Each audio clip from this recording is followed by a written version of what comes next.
Yes, sir. All right, I gotta make sure mine is too. Oh, bam.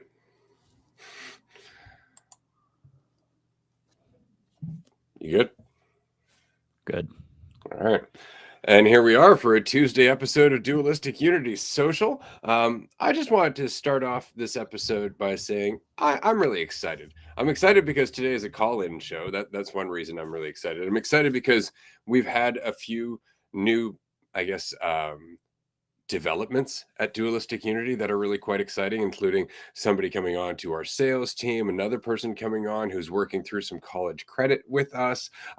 There's new developments on the advertising side. There's new developments on the program side. We got some new stuff coming out, including a new yoga segment with Jackie and Andrew. So that's going to be awesome. But it's just I'm just feeling it, man. This is going to be a dope year, and I know it doesn't mean anything because we haven't actually crossed a line that's like this is a new trip around the sun, because that doesn't really exist. But I really feel this going forward. It's like, the Netherlands is really a chance for us to connect with a lot of the community, and now this is another chance to connect in a bigger way. The audience is growing, the conversation is growing. We've had a lot of people submit entries to the video contest where you can win a free ticket to our California mini retreat. If you don't know the details of that, definitely go to the website at dualisticunity.com. I'll also throw the QR code up on the screen here if I can just find it. There it is. So you can win a free ticket to our California mini retreat, which happens April 11th to April 15th. But there's just been a lot of movement in general, and I'm pretty pumped about it. And I'm really noticing that the community is finding a balance. And what I mean is that because this conversation can so often be confused with being a spiritual conversation, people often go into it with the idea that it must be pleasant, that it's about making each other feel good, that it's about reflecting quote unquote love, don't you know? And that can lead to a lot of misunderstandings. That can lead to a lot of people not challenging themselves, but just looking for a warm, comfortable place to hide. And I've noticed that the overall tone of our group chats, of our Discord, it's evolved over time in the same way that my tone has evolved and your tone has evolved. And I noticed that we're striking a really good balance in terms of empathy, and on the other hand, empathy, which isn't always necessarily appreciated, but we're challenging one another. And we're willing to sit there as we go through stuff. We're not judging one another as we get stuck on things. But it's important that we do that because that's how we work as a whole. In the same way, that's how we work well in ourselves, when we challenge ourselves, not when we're always letting ourselves off the hook and going, well, that feels good, I'm just going to run with that. Things always end up falling apart. And so the same is true collectively as a community. The same is true individually, which is what reflects in the community. And so I've just been really excited by everything that's been developing. And I just figured I'd go on a short little spiel there about it. Fuck yeah, dude. And as you're going through it, I accidentally, instead of did the 3-finger swipe, I did a 2-finger swipe and exited out of Instagram. So I was able to reconnect and was able to get it back as you were finishing up. But it's funny how, the perspective of, this conversation, whatever you want to say, what the podcast is, shifts, because it's, for a while I thought of it as like an end all be all, like this is it, this is what something new that sort of defines me, like talking about how nothing's disconnected, and you're not what you think, and that's like that's my new thing. Talking about that. But and it's not to say that it's not fun to talk about, like we got into briefly on yesterday's episode live stream. It's going to be season 6 episode 9 that should be out soon whenever I can finish that one up, but it's very good so far. And it's starting to feel more like something that allows you to live your life and be yourself more easily. Like it's like a supplement or complement. I don't know which one exactly would fit better for this, but when you do jump in to new things, try new things, explore things that are unfamiliar, do things that make you uncomfortable, it can help to remember that it doesn't mean anything about you. It doesn't have impact on you no matter how it plays out. And so when you jump into something, like, you don't know how it's going to go. And that's perfectly okay. You're never going to know how it's going to go, and no matter how it goes, it's not going to mean anything about you. But it's not to say that like talking about this stuff is the thing that like you're going to do for the rest of your life. And that's why, and that's been something I've realized even with retreats, like early on with early retreats, like I just wanted to like stick to this conversation. It was my comfort zone more so was being able to talk about this because I felt like, oh, I've gotten pretty good at this and how I'm sharing stuff and talking to people about this. It's like it's fun to delve into from time to time. It's cool when you got, a group of people who maybe recognize that they're not what they think. And there is a sort of collective understanding that, oh, maybe my thoughts aren't just mine. Maybe we're all hearing the same thoughts at all times. And there's an ease that comes with that. There's a state of relaxation that comes with that, but it's not necessarily about that. Cause it's like, say, hypothetically, everyone in the world did recognize that today. Like, oh, I'm not what I think. I'm a cell in this body of reality. And everyone just dropped all their fucking shit believing that they're whatever, and that changed, like, today. Like, what then? Right? And that's sort of what I'm starting to get a feel for is like, okay, sure, but then you got life. And, like, life has a sort of new flavor to it, a new tone to it, a new spice to it, a new excitement about it because it's more of that exploration now that there isn't, you're not trying to figure yourself out anymore. You're not trying to better yourself. You're not trying to become your highest self. It's like you are your highest self right now. This is it. You're it right now. Nothing to improve, nothing to become, nothing to overcome necessarily, but there's options. And without the need to do that, without that extra stress and tension of like, I got to get there, it's like, no, you don't have to. You don't have to go anywhere. You don't have to do anything. Then so much of that stuff, that weight, that more of the fear. It's not to say that fear doesn't come up because there's jumping in unfamiliar territory. Like there's going to be fear that arises. It's completely normal and natural for something that's unfamiliar to be frightening at first. Any experience, anything you've never done is going to be kind of scary. And that's why, you don't really see people jump into new stuff when they're adults. It's like the shift from a child to an adult is kind of when we stop jumping into new things. It's like, no, I'm adult now. I've figured out what I do, figured out what I'm good at. I've become an expert. I'm an expert in my field. It's like, okay. And you just fucking cruise the rest of your life doing that. It's like, because it becomes your comfort zone. It becomes familiar and everything does if you do it enough. And so it begs the question, like, what's holding you back from jumping into something new? And there's nothing I could ever say that to convince you. And I have plenty of my own shit that I'm like, yeah, all right, there's some stuff I'm afraid of. Let's jump into that a little bit more. But no one's going to tell you, no one's going to force you. There's not even a right or a wrong way to do it. It comes down to self-honesty. Like, what am I still afraid of? What am I still worried about? Why am I still worried about that? And oftentimes when you do start wondering, why am I worried about this? Then, like, well, because it means something about me, because I have this idea of myself and it's I'm trying to maintain it here and I don't want it to change or shift, despite not having any fucking idea about how anyone looks at you or what that idea even is. It's always just an assumption. And so this conversation circles around that when you're in those spots where it's like, ooh, I'm afraid, I'm worried, I'm scared. I don't know if I can handle this. It's like it's gonna get handled one way or another. It's not always comfortable. It doesn't always feel good, but that, to somehow, I guess, come around to your point, it's not about feeling good all the time. And when you let go of that shit, when you let go of this assumption, like I should feel good and comfortable all the time, then life kind of starts to shift because there isn't that assumption. So you wake up in the morning and maybe you're a little bit uncomfortable. Maybe you feel kind of down or bad. That doesn't become your all and everything of your reality. It's not like I can't get out of bed until I feel good. It's like, but what if getting out of bed helps you feel good?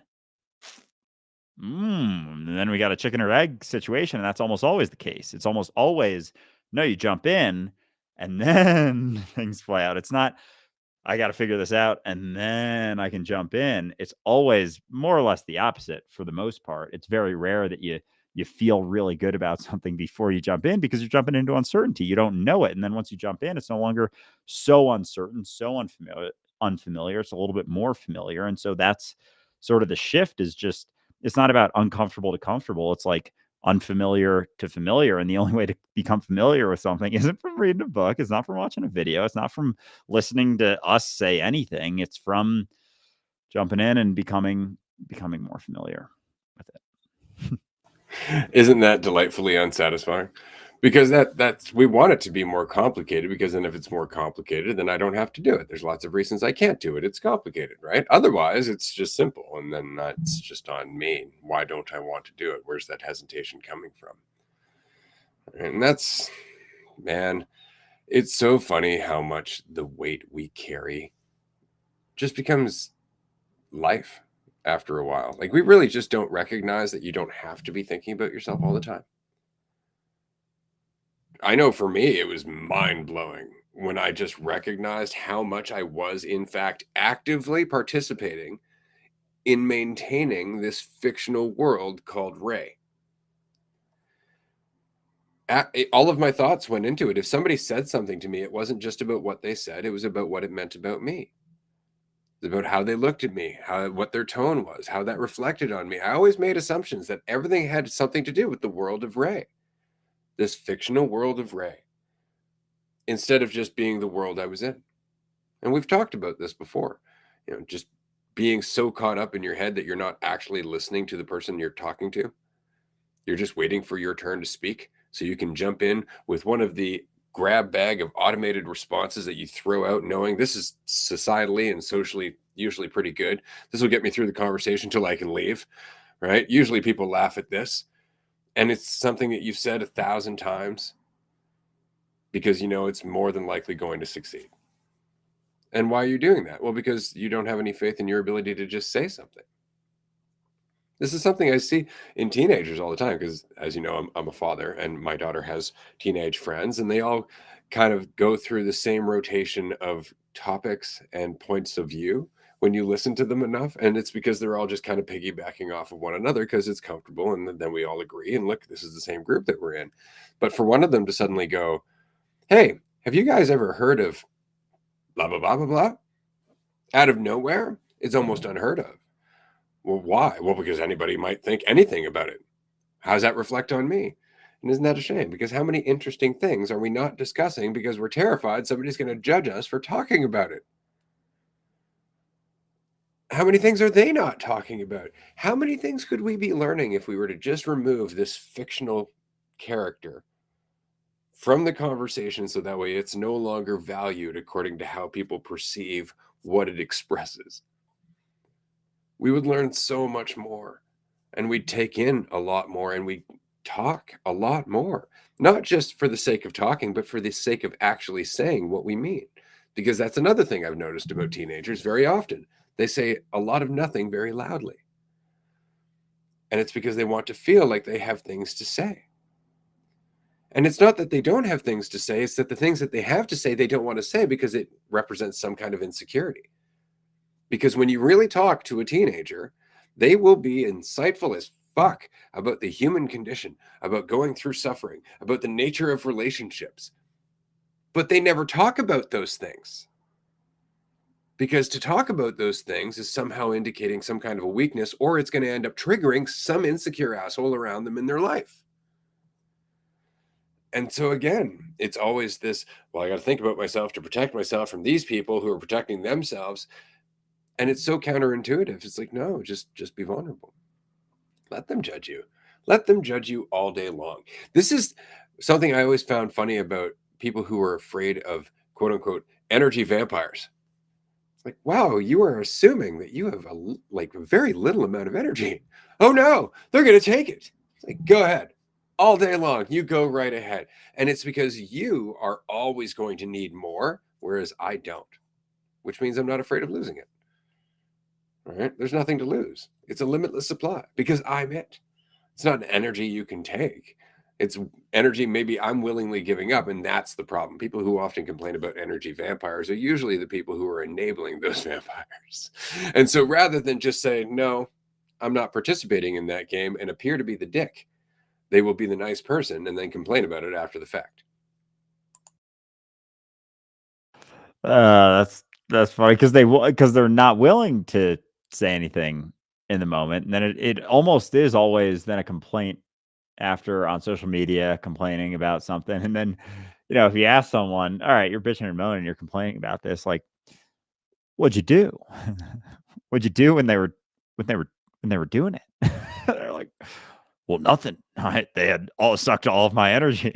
I couldn't do anything in response. I had no energy left. It's funny how much. Oh my god! Like people will complain about something, and like I'm not talking about this from someone who doesn't do. I'm talking about this from very much from the spot of I can't think of anything off the top of my head of when I do this, but you'll complain about something, but then not do anything about it.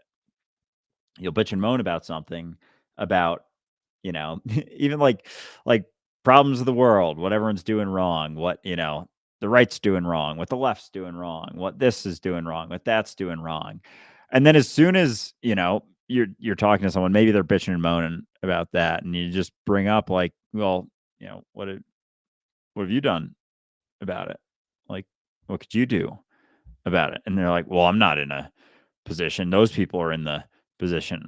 So you can't do anything about it. There's not a single thing new because you seem to be pretty gung ho about what the wrong things to do are here, about what the right thing to do is here.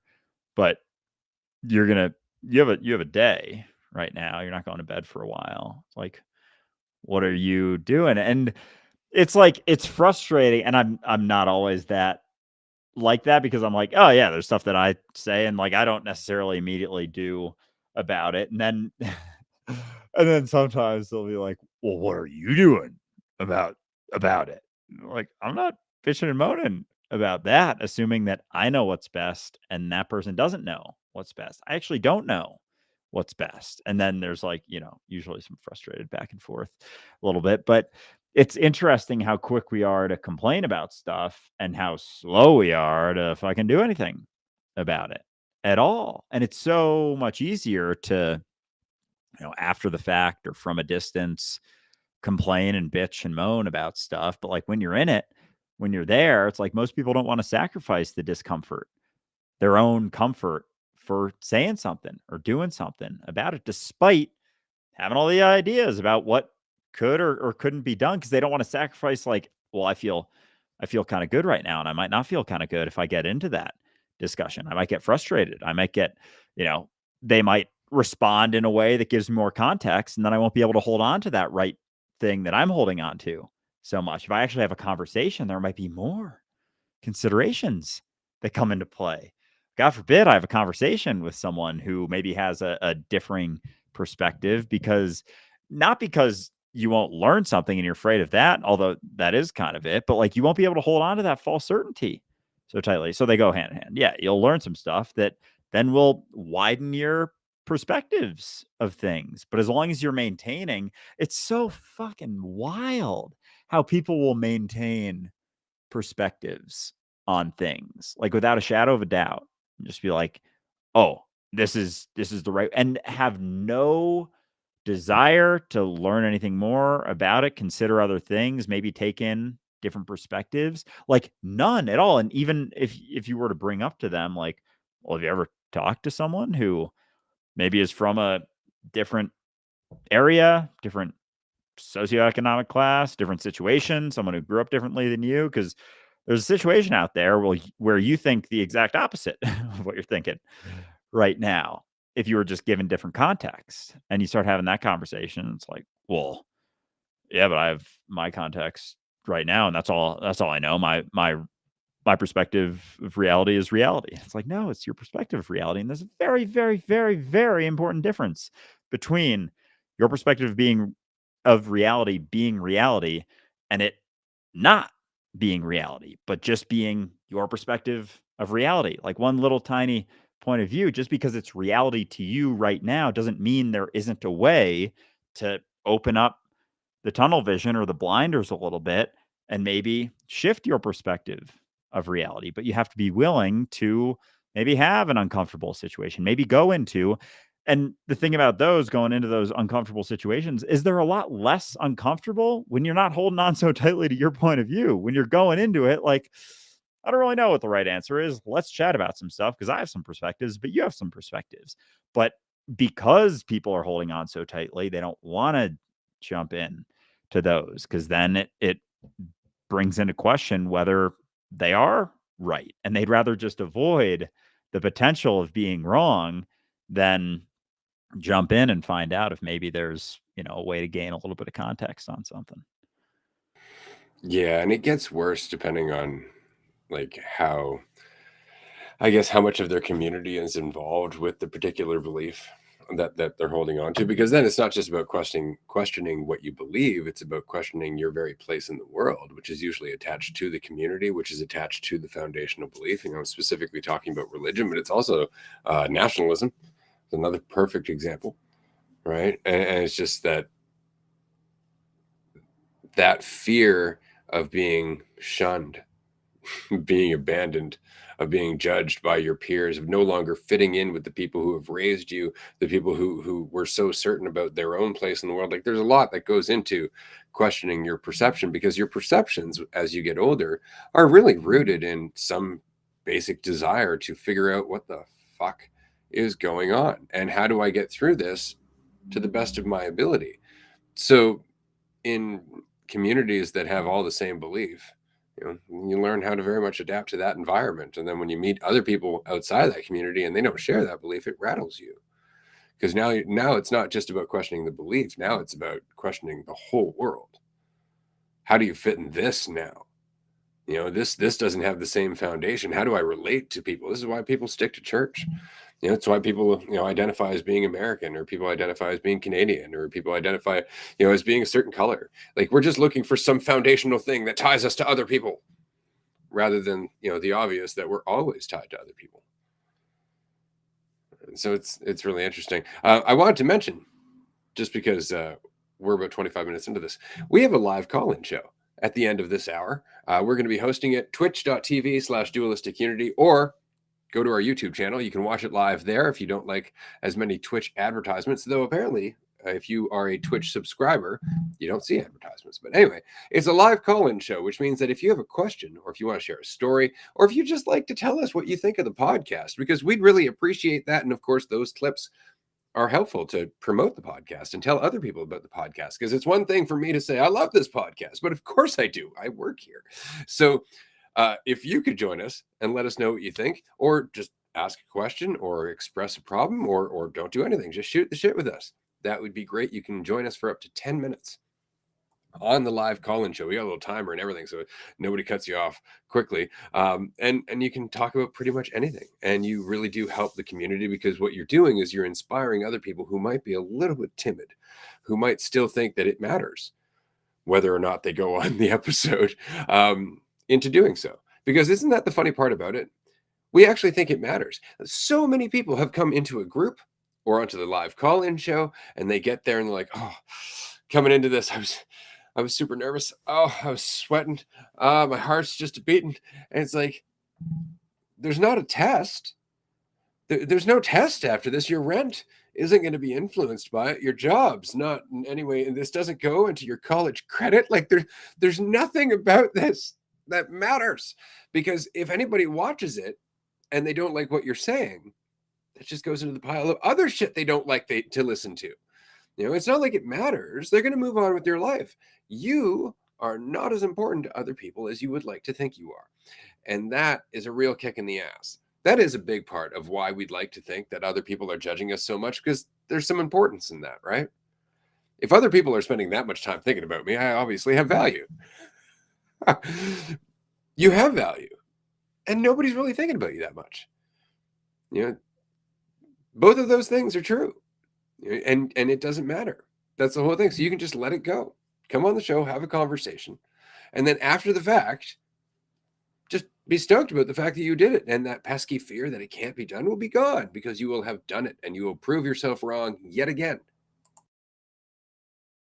Oh, well said. Yeah, you can't fail on our calls on anything at the end of the day, and because you can't succeed. Like you get on, say, just in this example with a call-in show, like you get on, you can't.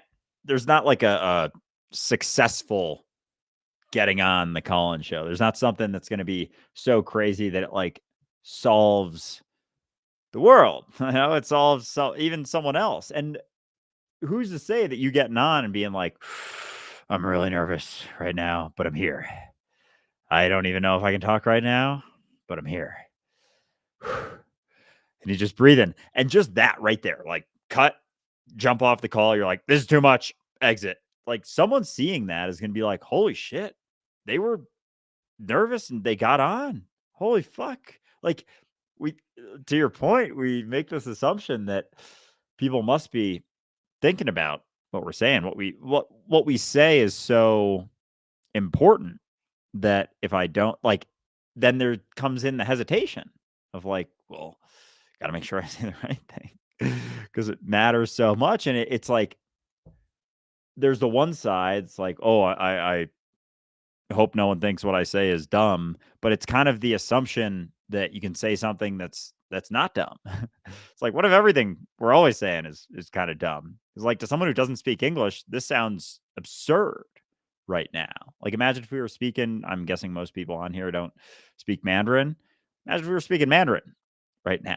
We would sound like, you know, crazy if you didn't know that we were actually speaking another language. You'd be like, they're making some really strange sounds right now, and they seem to be going back and forth and seem to be communicating fairly well. But and so there's this assumption that like of importance in a sense when we're concerned about ourself, but it stems from that desire to be thought about, to be, like you said, to be valued. And like, oh man, and it's funny because like a lot of my initial content, like a lot of it was like, nothing matters, blah, blah, blah. It's funny going back to some of those old videos because like there's certain types of videos that I'll post and I'm like, oh yeah, kind of saying the same thing now. I'm a lot more rigid as I'm saying it, but there's certain things that are like, it's a part of it for sure, but it's a very, you know, some serious blinders on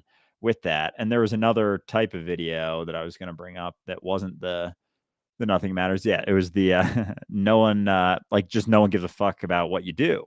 And like I would talk a lot about that. And like I don't know, I've kind of like forgotten that a little bit cuz there's an extreme with that where it's like, well, there's sensitivity and whatnot. It's not like, running around like a fucking bull in a china shop, just like nothing matters, no one gives a fuck. I don't give a fuck about any of you fuckers. Fuck all of you. I'm gonna do whatever the fuck I want. I don't care at all. And there's a balance for sure. But on the sensitivity side, that balance can swing too far to the point of like putting yourself in a fucking locking yourself in a room and just never doing any interacting with the world because of the extreme of the over sensitivity to the point that you assume that like everything that you say has so much impact and matters and people are hearing everything that you say exactly how you say it and they even care what you say like that much. Like it must have some degree of impact. Like how much, just thinking about what I've heard today, like I've had some conversations with some people and like right now there's been a couple things that have stuck, but it's like I don't know, a percent of a percent of a percent of a percent of like what's actually going on. And so you think about your interactions throughout the day, it's like a percent of a percent of a percent of a percent is going to be, you know, noticed or recognized or remembered for more than 6 hours. There is a lot, it's a lot, your experience is a lot lighter. There isn't so much weight of like, because even that assumption, because if you're in a situation and you're worried, nervous, afraid of like jumping in, saying something, taking something in a different direction, like when you've done that in the past, how long has there been any carryover or response to it? Usually it's like split second, it's like, what did you just say? Like, that was a weird thing to say. And then immediately, if you're not taking yourself seriously, you could be like, yeah, I don't really know. I was trying to say this, and then you start talking, then there's a back and forth, and like, and then it leads to something. That's something else too. Is like in conversations, like we can put so much weight on like one thing that we say, but like a lot of times there's things built. It's always things built off of things being said. And so what you're thinking maybe may not be like a full fucking novel, perfect beginning, middle, end, hero's journey type shit, but it could be a component of something unfolding, a conversation unfolding, and it doesn't have to be complete or a fully fleshed thing or thought. But fucking A, dude, we can put so much pressure, and by we I mean me, of course, as always, on ourselves to like, oh my god, to like be perfect, kinda. It's like fucking crazy ass expectations. Like, who am I even being perfect for? Like, for me to stay refrain from being uncomfortable, if I, got rid of that idea and I'm like, whatever plays out, I'm good with being uncomfortable, like unsettled. And then there isn't so much concern at all because you're not trying to maintain a certain feeling. Like a lot of that is, I think a lot of that is what that comes down to is like just how I'm feeling. It's like, I don't want to feel uncomfortable or down or bad. It's like, what if I'm cool with that? What if I recognize that feeling down or bad or uncomfortable is where you build strength? And it's like, there's more of a push to be a little bit less comfortable or not feel as great all the time. Oh man, so much of what we do goes into how we're perceived, right? But you can never control how you're perceived. It does not matter what you do. Like if you're perfect, somebody's going to judge you for being too goddamn perfect. And then what are you going to do? Oh my god, I'm not perfect enough. Like what are you going to do? You can't go become more perfect. And you see that's the whole point. There is no such thing as perfect. It's just I guess, a way for us to once again establish some sense of value and progress. But we keep trying to modify how we are perceived by everybody. Like, we don't want to be too sweet. We don't want to be too spicy. So we've settled for just being fucking water. Right. And that's not necessarily a bad thing, except for that there's no flavor one way or another. And so, hold on a second. Siren going by. It's not a bad thing necessarily, except again, there's no variance in that. So, in order for us to be, I guess, somewhat certain that nobody's going to get very upset with us, we just have to kind of guess what everybody else is going to do and like. And that's why it's so very common that we fall into certain common mentalities. This is what Lego Movie was trying to get across. You remember? So what kind of restaurant do you like? Any chain restaurant? What do you watch? Where's my pants? What kind of music do you listen to? Everything that's on the radio. And it's like that is a common mentality, and we all feel very comfortable in that world where we all know the same things, we all talk about the same things, we're all interested in the same things, right? Because it's very safe. I mean, how many people felt left out of the loop when, I don't know, Game of Thrones or Breaking Bad or Lost was playing and you just weren't watching it and everybody around you was talking about it? You felt out of the loop, right? You felt awkward. People would be like, "Did you see what happened with blah blah blah blah?" And you're like, "I haven't actually watched that show." Oh, and then they go back and talk to the other people that they know about the show because that's where it's comfortable. We do this naturally, subconsciously. Like it's one of those things. We want to feel like we belong, unless you are actively aware of that tendency. Unless you're actively aware of that subtle influence that comes from fear that's always been there. We grew up in a world that's uncertain, and so we've always been looking for a way for that uncertainty to go away. It's just that we haven't recognized it, and so we have so many things that are just kind of knee-jerk reactions to uncertainty without any awareness of the fact. Right? But once you become aware of the fact, then it changes what you do. All of a sudden, you're just like, "Yeah, I like that show. What's that? A show I haven't talked about or watched? I'm very curious. I'd love to find out more." There's no awkwardness there, or yeah, I really don't have any interest whatsoever. Give you an example, and I find this funny for the amount of comments we've got to our clips and podcast videos and whatnot, saying, "Is that Walter White?" I've never watched Breaking Bad. Never watched it. Never watched it. People for years like, you've never watched Breaking Bad? I've never watched Breaking Bad. Crazy, right? And I've seen clips and I've seen interviews, and it looks like a dope fucking show.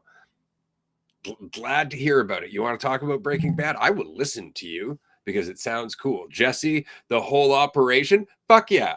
And I've never watched it.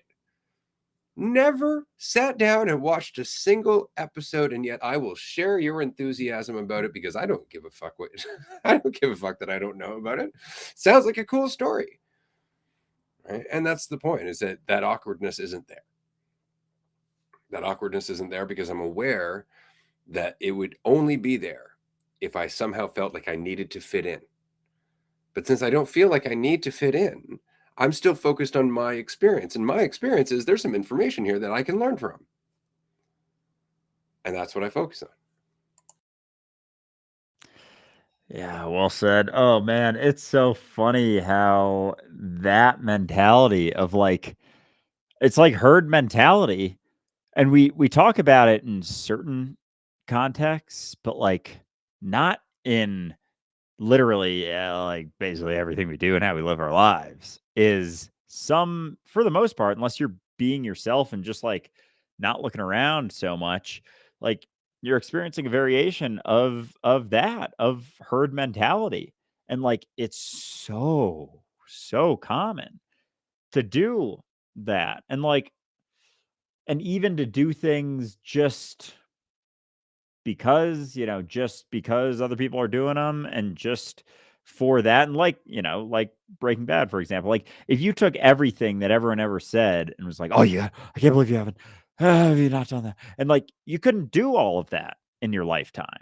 So you got to be willing to be like, all right, is this something I actually want to do right now? If the answer is no, it's like, then don't. And if maybe at another point, maybe in 5 years you start watching Breaking Bad and you're like, oh, this was a good show. It was always there as an option, but it's like if it's like we always rush into the things because we don't want to. It's like extreme FOMO. It's like fear of missing out of what is being discussed, what is being talked about. And yeah, again, shout out. We got a call in show, 6 p.m. Eastern time. We will be on for an hour 45 minutes. So we'll be able to get up to like 8, 9 people. Wait, no, like 10, 10, 11. Regardless, around 10. You should call in and chat, and it's a lot of fun. And don't dilly dally because usually by the end there's a bunch of people who want to get on and they can't. So hop on quick, or else you're gonna have to just listen to us talk back and forth for a little while, which is fine, but it's more fun to get into it. It's a lot less fun to watch. It's more fun to get involved and actually do stuff and stop sitting on the fucking sidelines your whole goddamn life. Because you could do that, but there's probably going to be a point where you're like, fuck, I wish I played a little bit more. I wish I got in there, because when you aren't in your way so much, like there's a lot of things you can do in life. Like hypothetically, in a scenario in which you never judge yourself ever for anything and like didn't really overanalyze or think about too many things, like imagine being in that situation. Like the world kind of becomes your playground in a lot of ways.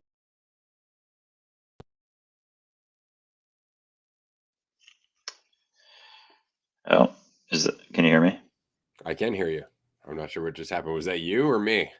Yeah, no, I'm playing with my fucking wire over here. And Fair enough. That is an interesting way of putting it. So, while Andrew plays with his wire, I just wanted to mention that the world has always been our playground. Isn't it funny that that was obvious as children and we totally fucking forgot it? Nothing has changed, man. Nothing has changed except that we grew up into the world where there are certain expectations. And why are those expectations there? Well, because there are certain responsibilities that go with surviving and living in the world. But a lot of the expectations have nothing to do with survival. They have nothing to do with the common good and everything to do with this fiction of you measuring your value, comparing yourself to assumptions, doing that whole thing. Dear God, does this coat make me look like, I'm not desirable? It's like, if you really think whether or not you're desirable comes down to your coat, you got other fucking problems, right? Because it's not the coat. And if you're basing any relationships based on anything superficial, you're going to get superficial relationships. And so you need to think about that shit. Right? That's as simple as it goes. But when you let go of all that superfluous shit, when it's really just about living, which is ridiculously easy at the end of the day. You just keep breathing and eat, sleep, go to the bathroom, that kind of thing. But when you're judging your progress all the time, it's a fucking nightmare. And it makes it impossible to want to connect with other people. It makes it impossible to go into any situation without thinking that you're going to be judged or your value is going to be diminished because you don't fucking know. Like, it changes everything. Everything. And all you have to do is just walk into it and recognize whatever your brain spits out about the fiction of you will change in about 5 fucking minutes if you just don't hold on to it. That's the crazy part about it. We're like, oh God, I got to deal with this. I can't believe I think this terribly of myself. Just don't hold on to it. Just stop trying to think your way out of it. Stop thinking if you think about yourself differently, that you're somehow not going to be suffering through the consequences of thinking about yourself. Because it's not thinking about yourself negatively that's hurting you. It's overly thinking about yourself. Because as long as you're thinking about the fiction of you, you're thinking about your value. And that is always something that can be raised or lowered, which means that you're always threatened, which means there's always a right way. And now you're in an entire hell of your own. And you just don't need to do it. You don't have to make it that complicated. And a lot of our world is just based off of that. Just the fact that we forgot it doesn't need to be this goddamn complicated. Yeah, holy shit. It's gotten fucking complicated in so many ways. That's just not, when you bring it back to basics, it's like, it's not that complicated. Wow, I'm just making my life way more complicated than it doesn't need to be. It's not like there isn't complications to life. There's a lot going on here. There's a lot of variations, a lot of considerations, a lot of things to, keep in mind to a point, but at the same time, not really, because a lot of those things that we keep in mind are just getting in the way from actually being able to live. And as we're keeping them in mind, it's like we're stumbling as we go, keeping them in mind, maintaining certain ideas and perspectives. And so much of the shit we keep in mind is just ideas about ourselves. Where's my value lie now? Oh, this happens. Oh, where's my value lie now? How about now? How about now? How about now? How about now? And then when to your point, like when you're thinking about yourself positively, or think you have you're maintaining this positive idea of yourself, it's again thinking about yourself, and that then oftentimes leads to brutal situations that cause that value that you're looking at up here to just like the phrase "pride goeth before the fall" in a big way. That's certainly the case in so many of our just relationships in general, specifically like romantic relationships. It's funny how, you'll get dressed up for a date. I'm not saying like don't get dressed up for a date necessarily, but there's a balance between, am I doing this to look a certain way, to be perceived in a certain way? Like, I'm not saying go to a date with bedhead necessarily, but at the same time, like, when the fuck did hair being put in a certain way mean that you were taking something more or less seriously? Does the seriousness with which you take a situation not just come down to how much you're paying attention in the moment? Does it maybe have absolutely nothing to fucking do with anything that you're wearing or looking like or doing? It's like you aren't what you're wearing, what you're looking like, even what you're acting like. It's like right now is the only place you can actually meet someone. And yeah, the further you get into the thoughts about what it means about you, what it looks like, what you look like, what you're acting like, what that means, the further you're going to get from genuine, authentic relationships. I know we're getting close to time here. Yes, we are. For everybody who's watching, we're going to be here. If you're watching on Twitch or YouTube or LinkedIn or Facebook, we're going to be there back in 15 minutes for the live call-in show. We did have one comment in Instagram, and it was, but the fiction of me is someone's reality of me. Now, this is something I've heard often as an argument. It's like, you don't have to think about yourself. It's like, right, but somebody else is thinking about me, so I got to worry about what they're thinking. No, they're thinking about themselves. See, they're not thinking about you. Their fiction of you is very much their fiction of themselves. Whatever they're judging you for, they're judging themselves for. And if that's the case, why are you catering to somebody who's judgmental? Why are you catering to the superficial? This is a really important question to ask. It's like, what if they are judging me? Then you probably shouldn't be enabling that. you're not helping anything by catering to it. You're not helping anything by normalizing it. You should be the first one to go in there and go, what's that? You had expectations. That must suck. I'm really sorry to hear that. Let's move on with the day, shall we? Just wanted to throw that out there quickly. We're going to take a quick break. I'm going to go smoke a joint, and then we're going to continue with the live call-in show. Thank you, everyone, for joining us. This has been a lot of fun, as always. We'll see you soon. Bye, everyone.